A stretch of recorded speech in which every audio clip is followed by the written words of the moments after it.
Yes way guys, welcome back to this channel. आज हम बात करेंगे एक बुक के बारे में। जैसे हमने लास्ट टाइम एक बहुत दिन पहले एक बुक रिव्यू किया था, वो बुक का नाम था richest man in Babylon. But आज हम रिव्यू करेंगे ये बुक को, atomic habits by James clear. ये आपने बहुत बार अलग अलग क्रिएटर्स से, अलग अलग बहुत सारे लोगों से आपने सुना होगा कि one of the best book है एटॉमिक हैबिट। बट किसी ने ये नहीं बताया होगा कि इसके अंदर क्या है। ये इतनी अच्छी बुक है कि मुझसे रहा नहीं गया कि इसका रिव्यू किया जाए, क्योंकि इतने अच्छे से ये लिखी हुई बुक है। मैं आगे आपको सब बताऊंगा इसके बारे में। So one of the best books, मतलब मैंने जो जितने पढ़ी है उनमें से तो ये one of the best books ही होगी। एंड आई एम श्योर आपने बहुत बार अमन दत्तरवाल से ही सुना होगा एटॉमिक हैबिट्स के बारे में। तो बाय द वे उनकी कल साइट क्रैश हो गई, तो एनीवेज बट उसके बारे में नहीं बात करेंगे। तो बुक के बारे में बात करते, तो शुरू करते फिर वीडियो को।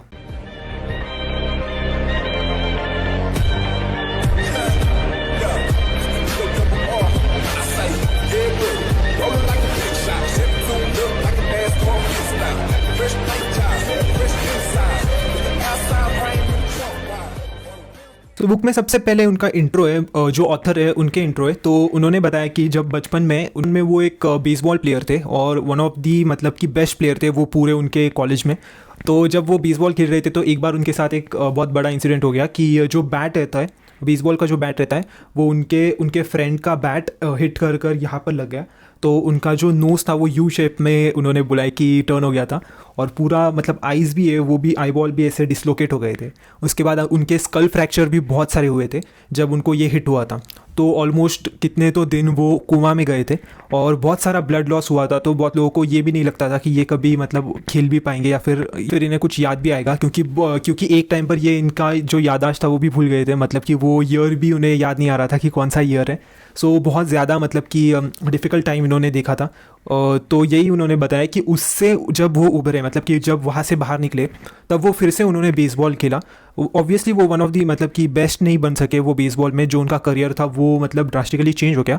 लेकिन एक बहुत ही ज़्यादा मतलब अच्छी तरीके से उन्होंने समझाया कि मतलब उनके जो हैबिट्स है, जैसे छोटे छोटे चेंजेस जो है उससे कितने ज़्यादा डिफरेंसेस हुए। तो उन्हें तब आइडिया आया बुक लिखने का कि मतलब कि उनके जैसे मतलब बचपन में हुआ है कि जब वो एक टाइम पर चल भी नहीं सकते थे, कुछ सोच भी नहीं सकते थे, उन्हें याद भी नहीं आ रही थी चीज़ें। लेकिन धीरे धीरे जैसे जैसे हैबिट्स बनती गई, जैसे जैसे चीज़ें उन्होंने थोड़े थोड़े चेंजेस करते गए, वैसे वैसे कैसे बड़े बड़े चेंजेस हुए और एट दी एंड वो बेसबॉल भी खेलने लग गए। तो यही सब ये बुक में लिखा है। उनके सारे एक्सपीरियंस उन्होंने बोले और बेसिकली उन्होंने 4 लॉज बताए और वो बहुत ही ज़्यादा सिस्टमेटिक तरीके से बताए। तो हम देखते हैं 4 लॉज क्या है। लेकिन उससे पहले एक सबसे पहला जो चैप्टर है वो है द फंडामेंटल्स। फंडामेंटल्स मतलब वही है कि मतलब एक हैबिट कितना ज़्यादा चेंज कर सकती है एक आदमी को। इसमें यही बताया गया है कि जो मतलब हैबिट्स रहती है वो कितनी ज़्यादा इंपॉर्टेंट रहती है, आपके सेल्फ ग्रोथ के लिए कितनी ज़्यादा इंपॉर्टेंट होती है। ऑल्सो उन्होंने बताया है कि आपकी आइडेंटिटी जो है वो कैसे शेप कर सकता है कोई भी हैबिट। डिफरेंट उन्होंने एग्जाम्पल्स दिए, उससे इन्होंने समझाया कि पूरी जो आपकी आइडेंटिटी है वो आपके हैबिट्स पर डिपेंड करती है। ये सब चीज़ें उन्होंने बताई है कि कैसे हर एक चीज़ आप जो फॉलो करते हो डेली रूटीन, उससे कितना ज़्यादा फ़र्क पड़ता है आपके लाइफस्टाइल पर और आपके पूरे ही मतलब की आइडेंटिटी पर। फिर उन्होंने बोला है कि 4 सिंपल स्टेप्स, मतलब 4 लॉज जो मैं बोल रहा था, उसमें उन्होंने बोला है कि मेक इट ऑब्वियस। सबसे पहला तो make it obvious, second make it attractive, और third make it easy, and fourth make it satisfying. तो उसमें हर एक लॉ का एक अलग अलग सेक्शन बना हुआ है। तो फर्स्ट लॉ है make it obvious. Make it obvious मतलब क्या कि अगर आप कोई भी चीज़ अगर करना चाहते हो तो वो बहुत ऑब्वियस होना चाहिए। अगर आप सुबह ब्रश करते हो तो वो इतना ऑब्वियस हो गया आजकल आपके लिए, क्योंकि आप बचपन से वो करते आ रहे हो, तो इसलिए आपको वो रेजिस्टेबल नहीं लग रहा है या फिर ऐसे नहीं लग रहा है कि कुछ नया कर रहे हैं, क्योंकि आप रोज़ ही उठकर आप पहली चीज़ अगर कुछ करते हो तो वो ब्रश करते हो। तो ऐसे ही है कि कोई भी हैबिट अगर आपको डालनी है तो वो बहुत ऑब्वियस बनानी पड़ेगी, मतलब इतनी ऐसे डिफ़िकल्ट नहीं बनानी पड़ेगी कि उसको करने के लिए इतना ज़्यादा मेहनत करना पड़ रहा है। मतलब हैबिट बनाने से पहले ही आपको बहुत ज़्यादा मेहनत करनी पड़ रही है, ये नहीं होना चाहिए। आपको बहुत ईजीली वो हैबिट मतलब ऐसे एक्सेसिबल होनी चाहिए। आपको एक चीज़ बहुत इंपॉर्टेंट करनी होगी कि आपको हैबिट का स्कोर कार्ड बनाना पड़ेगा। मतलब कि आपको सबसे पहले आपको सारी हैबिट्स आपको पता होनी चाहिए। अगर आपको कोई नई हैबिट डालनी है तो उससे पहले ये भी तो पता होना चाहिए कि आपको कौन सी हैबिट्स है आपकी पहले से, और कौन सी मतलब सही है, कौन सी गलत है। जो गलत है उन्हें कैसे निकाला जाए वो उसके ऊपर काम करना चाहिए, और जो है वो वैसे ही कैसे रहे वो भी आपको देखना चाहिए। तो इसके लिए आपको सबसे पहले लिस्ट करना पड़ेगा कि कौन सी हैबिट्स आपकी है। उसी से आपको पता चलेगा कि और क्या क्या हैबिट्स मेरी अच्छी हो सकती है। एक और चीज़ उन्होंने बोली कि स्पेसिफाई करना बहुत इंपॉर्टेंट है, कि मतलब कि मैं ये हैबिट ये टाइम पर करूँगा और ये जगह पर करूँगा। अगर आप ऐसे कर रहे हो, मतलब कि ये फॉर्मूला है कि ये अगर फॉर्मूला अगर आप यूज़ कर रहे हो तो बहुत ज़्यादा चांसेस है कि आप वो हैबिट फॉलो करोगे, क्योंकि आपको कहीं ना कहीं तो वो पता हो गया कि आपका अगर अगर मान लीजिए कि अगर ये टेबल है तो अगर मैं ये टेबल पे आ गया तो मैं पढ़ाई ही करूँगा, ऐसे ये हैबिट होना चाहिए कि अगर मैं बेड पे गया तो मैं सोऊंगा ही, ना कि मैं कुछ टाइम पास कर रहा हूँ, कोई इंस्टा स्क्रॉल कर रहा हूँ, ये सब चीज़ें नहीं चलेगी। अगर मैं बेड पे जा रहा हूँ तो मैं सोने ही जा रहा हूँ। तो ये हैबिट मतलब ट्रैक करना या फिर ये ऐसे स्पेसिफाई करना बहुत इंपॉर्टेंट है कि ये टाइम पर ये जगह पर मैं यही करूँगा। फिर हैबिट स्टैकिंग की बात की गई है, तो हैबिट स्टैकिंग मतलब क्या होता है? स्टैक अगर आपको पता होगा तो जैसे कि बुक्स का स्टैक मान लीजिए, तो अगर आपको नीचे का बुक कोई निकालना है, ये बुक के स्टैक में से अगर आपको थर्ड बुक निकालना है तो आपको पहले फर्स्ट बुक निकालना पड़ेगा, फिर सेकेंड और फिर थर्ड निकालना पड़ेगा। तो वैसे ही कर सकते हैं आप। सपोज आपको सोशल मीडिया देखना है तो उससे पहले अगर आपका एक्सरसाइज का हैबिट लगवाना है तो आप ऐसे कर सकते हो कि पहले मैं एक्सरसाइज करूँगा, उसी के बाद मैं सोशल मीडिया देखूँगा। तो उससे क्या होगा कि आपका मतलब पहले तो आपको एक्सरसाइज करना पड़ेगा, तभी आप ये सेकंड चीज़ कर पाओगे। तो ये हैबिट स्टैकिंग के बारे में उन्होंने बताया। एक बहुत इंपॉर्टेंट चीज़ जो मुझे बहुत ज़्यादा अच्छी लगी, जो उन्होंने बोला है कि एनवायरनमेंट आपका बहुत इंपॉर्टेंट या फिर बहुत मैटर करता है कि आप कौन से एनवायरनमेंट में हो। अगर आपके एनवायरनमेंट में अगर टॉक्सिक चीज़ें होगी तो ऑब्वियसली आपको मतलब नहीं करेगा मन कोई भी अच्छी चीज़ करने का। अगर मैं यही फिर से मैं एग्जांपल देता हूँ कि अगर मैंने टेबल पर अगर सिर्फ बुक्स रखी है तो ऑब्वियसली मैं पढ़ाई ही करूँगा, दूसरा कुछ नहीं कर सकता, राइट? तो वैसे ही है, अगर आपको हेल्दी डाइट पे जाना है और अगर आप किचन में हर बार कोई जंक फूड ही देख रहे हो तो फिर ऑब्वियसली आप जंक फूड ही खाओगे ना, क्योंकि सबसे ऊपर क्या रखा है तो जंक फूड रखा है। तो वो बहुत इंपॉर्टेंट है कि आपका एनवायरनमेंट कैसे सेटअप है, वो बहुत ज़्यादा इंपॉर्टेंट है। अगर आपको योगा मैट किस लिए होता है, योगा मैट के बारे में मैं फिर से बोलता हूँ। योगा मैट किस लिए होता है कि अगर योगा मैट आपने डाला तो आप योगा करोगे या फिर जो भी आपका फिटनेस का एक्सरसाइज रहेगा वो करोगे। तो बहुत इंपॉर्टेंट है कि आपका जो एनवायरनमेंट होता है वो सेटअप रहना अच्छा होना चाहिए। अभी ये बुक में एक बहुत अच्छी चीज़ की है उन्होंने कि इसमें हैबिट बनाने के साथ साथ हैबिट ब्रेक भी कैसे करनी है वो भी उन्होंने लिखा है।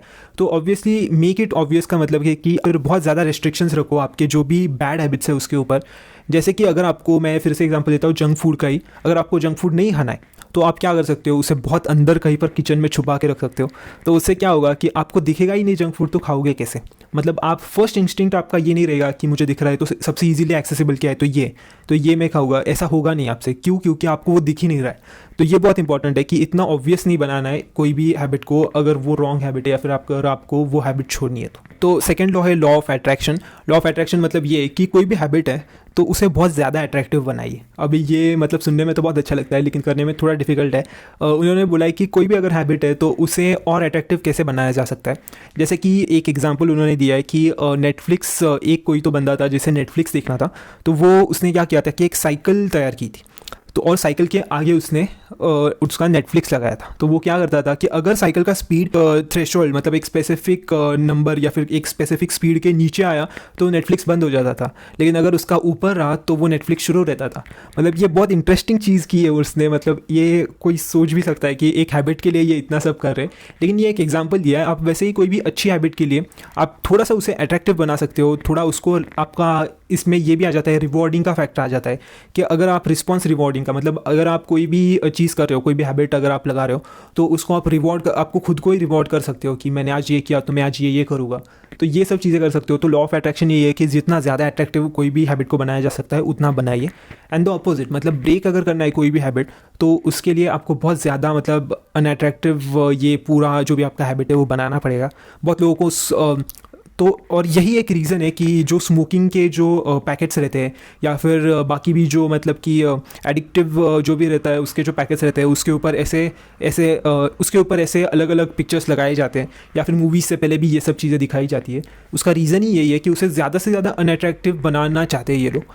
तो ये मतलब आपका मेंटली भी थोड़ा सा आपको ये करता है कि अलार्म करता है कि इसका जो भी ये साइड इफ़ेक्ट्स हैं तो वो अवॉइड करने के लिए फिर आप मे बी आप वो जो हैबिट है वो ब्रेक कर सकते हो।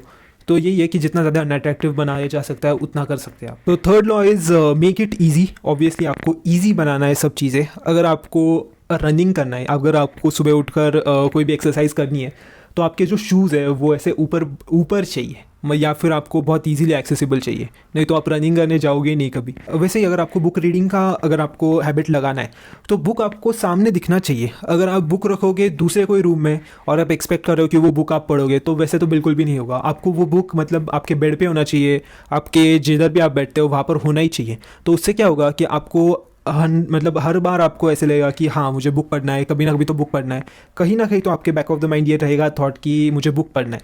तो उससे क्या होगा कि ये बहुत ईजीली कभी अगर उससे क्या होगा कि कभी अगर आपको लगा कि मुझे बुक पढ़ना है तो बहुत इजीली एक्सेसिबल बुक है, मतलब आप यहाँ पर बैठे हो उसके साइड में ही बुक है, तो आप इजीली आप ले सकते हो और पढ़ सकते हो। लेकिन अगर आपके इसमें थॉट आया कि मुझे बुक पढ़ना है और बुक है कोई दूसरे रूम में, तो ऑब्वियसली आप उठ के तो जाओगे नहीं, क्योंकि इतनी मेहनत तो कोई करता नहीं है। तो इसीलिए बहुत कोई भी चीज़ अगर आपको करनी है तो बहुत इजी एक्सेसिबल होना चाहिए। इसी में उन्होंने एक पॉइंट ऐड किया कि 2 मिनट रूल होना चाहिए, मतलब कि कोई भी अगर हैबिट अगर आपको शुरू करनी है तो उसमें 2 मिनट्स में आपका वो हैबिट स्टार्ट होना चाहिए। जैसे कि अगर एक्सरसाइज का ही मान ले तो आपका शूज़ 2 मिनट्स में आपने शूज़ पहनना चाहिए, मतलब कि आपका हैबिट शूज़ पहनने का नहीं है, आपका हैबिट है कि आपको रनिंग के लिए जाना है। तो उसके लिए आपका 2 मिनट रूल में क्या हो सकता है कि 2 मिनट्स में आप सबसे पहले आपके शूज़ पहन लो।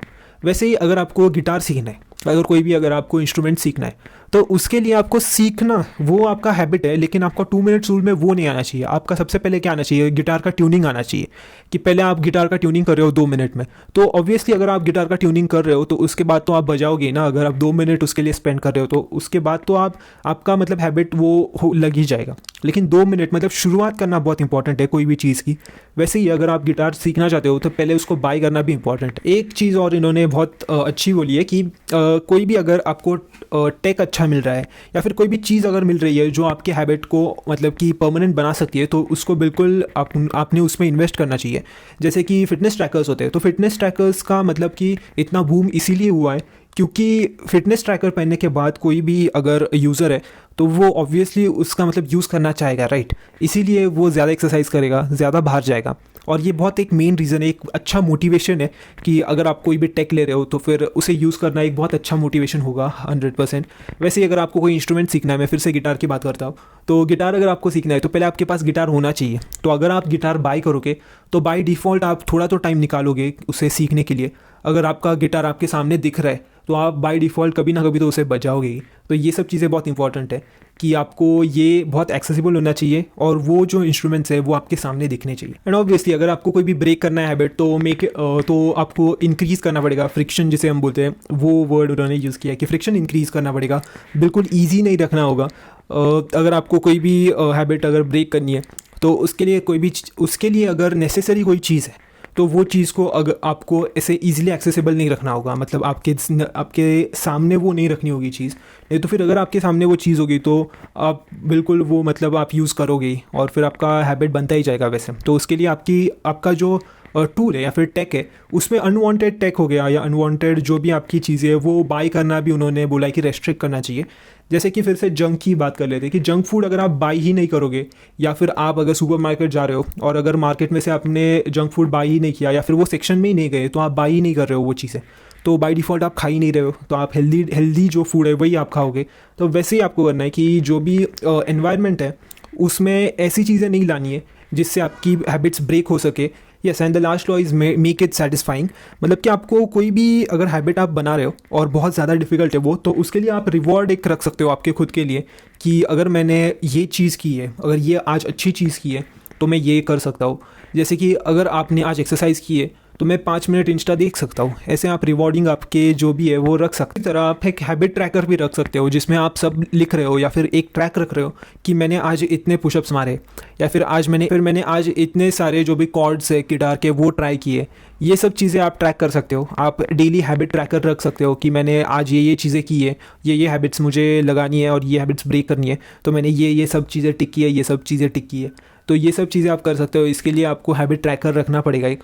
एंड एक बहुत इंपॉर्टेंट चीज़ इन्होंने डिस्कस की है कि नेवर मिस ट्वाइस, मतलब कि अगर आप जिम जा रहे हो और अगर आपने कोई रीज़न की वजह से, जैसे कि कोई फंक्शन आ गया, कोई स्कूल का इवेंट आ गया, तो उससे क्या हुआ कि आपने एक दिन आपका जिम जो है वो मिस किया, तो उसके लिए आपको सेकेंड डे जो है या फिर जो नेक्स्ट डे है उसको मिस नहीं करना है, या फिर आपको बार बार ये चीज़ नहीं दोहरानी है।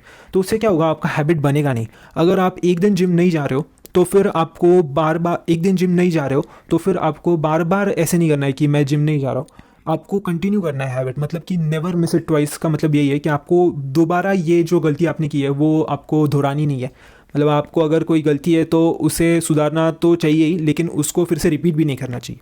तो ये एक अच्छा पॉइंट उन्होंने मेंशन किया। एक उन्होंने चीज़ बहुत अच्छी बोली है हैबिट ब्रेक करने के लिए, कि आपका जो भी बैड हैबिट है वो पब्लिकली आप सबको बता दो।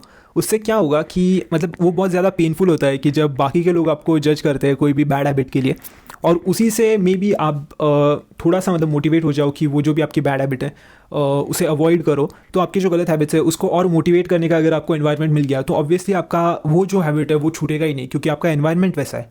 तो वैसे ही अगर मतलब कि ऐसे लोगों के साथ या फिर ऐसी कम्युनिटी में रह रहे हो कि जहाँ पर आपका जो हैबिट्स है, अच्छे हैबिट्स जो है वो आपको मेंटेन करने हैं, तो फिर आपको वैसे ही लोगों के साथ रहना पड़ेगा, तो फिर आपका हैबिट वो अच्छे से बन सकता है, राइट। और फिर लास्ट में एक छोटा पार्ट है एडवांस टूल्स करके। सो एडवांस टूल्स मतलब वही है कि और अच्छी कैसे हैबिट कोई भी बनाई जा सकती है। तो सबसे पहले तो उन्होंने बोला है जेनेटिक्स के बारे में डिस्कस किया है कि अगर आपके जेनेटिक्स एक पर्टिकुलर टाइप की है तो आप उसी में अच्छे होगे और उसके जो हैबिट्स है वो ज़्यादा आपके अच्छे हो सकते हैं। एक कोट बहुत अच्छा लगा मुझे, वो बुक में कहीं पर तो उन्होंने लिखा था कि greatest threat to success isn't failure but it is boredom. मतलब अगर आप कभी बोर हो रहे हो तो वो सबसे बड़ा थ्रेट है, ना कि आप कोई भी चीज़ में फेल हो रहे हो, क्योंकि फेल होना तो मतलब बहुत यूजुअल है, सब लोग फेल होते हैं। लेकिन अगर आप बोर हो रहे हो उससे तो ऑब्वियसली आपका इंटरेस्ट चला जा रहा है वो सब चीज़ों से, जो बिल्कुल भी अच्छा नहीं है। अगर आपका इंटरेस्ट चला गया तो बाय डिफ़ॉल्ट आप कोई भी चीज़ मतलब अच्छे से नहीं करोगे। तो आपका जो मतलब कि इंटरेस्ट रहना चाहिए कोई भी चीज़ में, आपको हैबिट को और अट्रैक्टिव और ज़्यादा इंटरेस्टिंग बनाना चाहिए, जिससे आपका वो हैबिट मतलब बहुत ज़्यादा यूजुअल हो जाए। Yes, so I guess content के बारे में तो इतना ही कि बुक में क्या क्या कंटेंट है वो तो सब मैंने बता दिया, लेकिन ये इतनी अच्छी बुक क्यों है ये मैं बताना चाहता हूँ।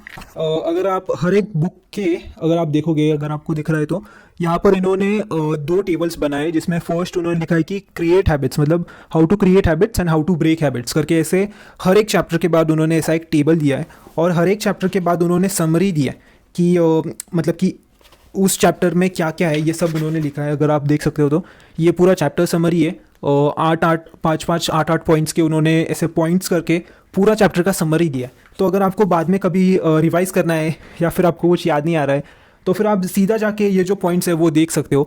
और मतलब कि उन्होंने ये भी दिया है कि इसके आगे क्या आपको पढ़ना चाहिए, उसके बाद आप बिज़नेस में कैसे यूज़ कर सकते हो, स्टूडेंट लाइफ में कैसे यूज़ कर सकते हो, ये सब चीज़ें उन्होंने दी है। बहुत सारे उन्होंने मतलब कि रेफरेंसेस भी दिए कि यहाँ पे जाके आप ये चीज़ें कर सकते हो। तो एट दी एंड मैं बोलूँगा कि मतलब बहुत अच्छी बुक है, बहुत अच्छे तरीके से लिखी हुई है, क्योंकि ये जो कॉन्सेप्ट है समरी वाला फिर वो टेबल वाला, वो देख के मतलब मेरा तो ऐसे दिमाग ही ये हो गया कि इतना ज़्यादा मेहनत कोई कैसे ले सकता है एक बुक के लिए। और इसी के वजह से शायद ये जो बुक है वो one of the best books मानी जाती है, क्योंकि इतनी परफेक्ट है ये और इतनी अच्छी तरीके से लिखी गई है।